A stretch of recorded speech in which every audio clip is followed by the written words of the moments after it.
War is a time that can destroy some people's lives and can also change some people's lives for the better. What is the best way for you to ensure coming out of a war better than you were when it started?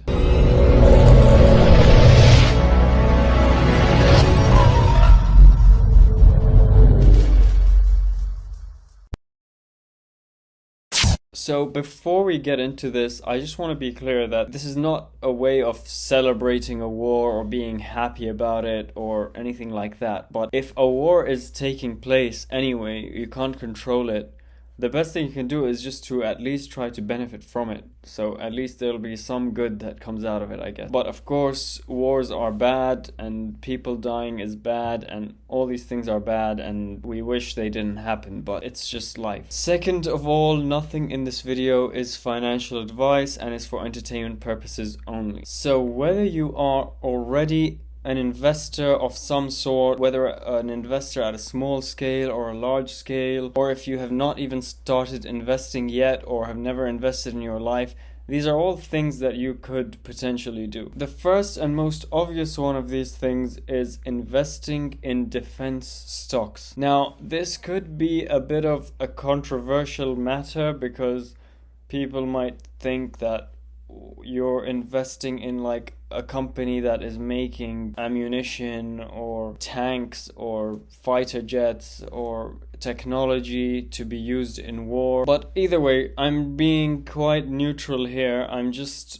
going through things that you could do to make money during a war, or not even necessarily to make money, but if you even want to just preserve your current assets or whatever. So defense companies do tend to do well during a war for obvious reasons. Their products become more in demand and things like that. Of course, these investments are mainly directed at people who are looking to invest before a war actually starts. It's kind of late if the war is already happening. The next thing is energy stocks. So there are great nuclear energy stocks. There's oil and gas stocks, which tend to be the more volatile ones that may tend to do more well during like a war period, especially when there is major oil producers involved in the war, where one country could suddenly just stop exporting oil or do something like that and can lead to the price of oil like skyrocketing. Oil companies do also tend to pay really good dividends,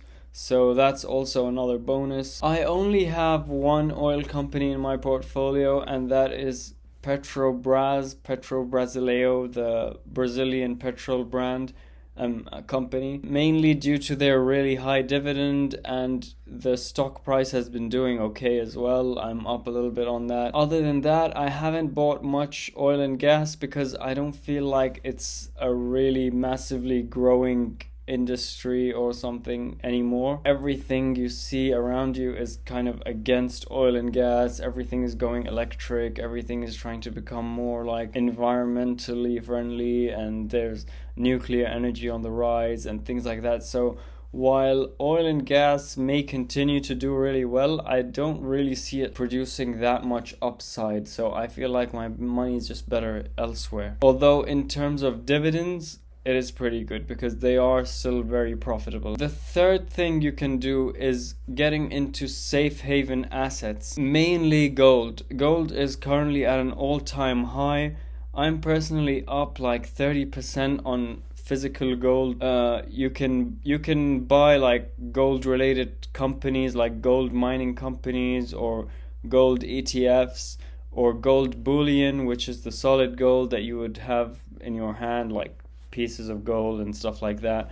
And that is, I think, the best move for this in terms of diversification. So the next point I was gonna go on to is diversification, which I'm gonna expand on more. But as well as diversifying a stock portfolio and having different things from different industries, I also like to diversify like how liquid different assets are. So it's nice to have some things like stocks which are very liquid. You could cash them out like in the next 5 minutes, and to have some things like gold bullion, which is less liquid, like you have to go to like a gold shop and sell it and take the money, and then there's real estate, which is even less liquid. So it's nice to have like a different array of like diversification and liquidation levels sort of thing. Silver has already been kind of shooting up out of nowhere, like all of a sudden here and there. Maybe it's the short interest or something, I'm not entirely sure. And I also like the idea of having something a bit less liquid, because it saves you kind of from,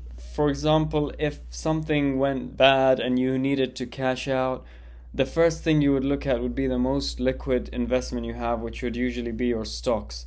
So getting out of your stocks would be really easy, but then you would maybe forget about the gold pieces that you have and their value, because you're not like seeing it on a screen. So it would be kind of like a forgotten thing. So it's like a nice backup to remember, oh yeah, I have a little more money in the gold or something like that, if you know what I mean. So I mean, this, nothing in this video is financial advice, but I would recommend getting at least a little bit of gold just to start and just get a feel for it, sort of thing. And in general, your stock portfolio should be diversified across different industries, especially during war when you don't know what could go wrong.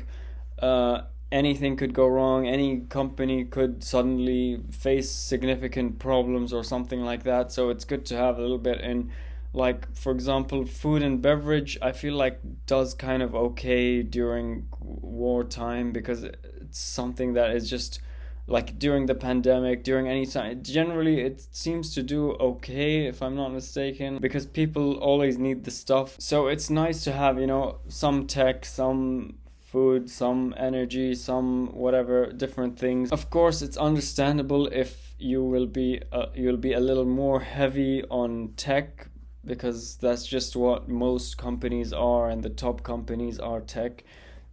Even if you are investing in just the S&P 500 ETF, it is mostly tech. But you don't want to be so heavy in tech that if something happens to tech, you just like lose all your money or something like that. So you just want to be a bit more careful. The next thing is to take a long-term approach to your investing in general, whatever it is, whether it's gold, real estate, stocks, bonds, sukuk, whatever they are, just so that you don't have the idea of like panic selling during a war, or if something goes wrong, you know, just think about the war as a dip out of a longer uptrend. Which leads me on to the next thing, which is keeping some sort of cash reserve. So when there is something like a war, which is a catastrophe, but it can also be seen as an opportunity.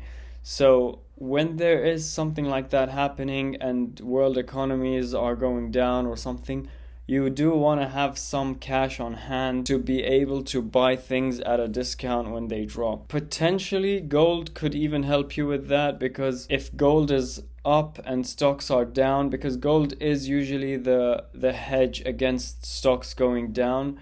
Despite people thinking it's crypto, I don't really think it's crypto. I'm not a huge fan of crypto, and recently it's not been doing too great either. You could potentially sell some gold when it's high during, for example, a war or something like that, and then taking the cash from the gold and buying stocks at a discount. Just an idea, just like a hypothetical situation. And last but not least is bonds or sukuk or something like that. I'm not a huge fan of bonds. It is an option because sometimes, I mean, war is expensive and countries might need more financing or something, so I don't know, interest rates might go up or whatever, something like that. So these are a few options you can look into. Please don't forget to like and subscribe and share your comments, and let me know if I should cut my hair or not, and I'll see you next week. Bye bye.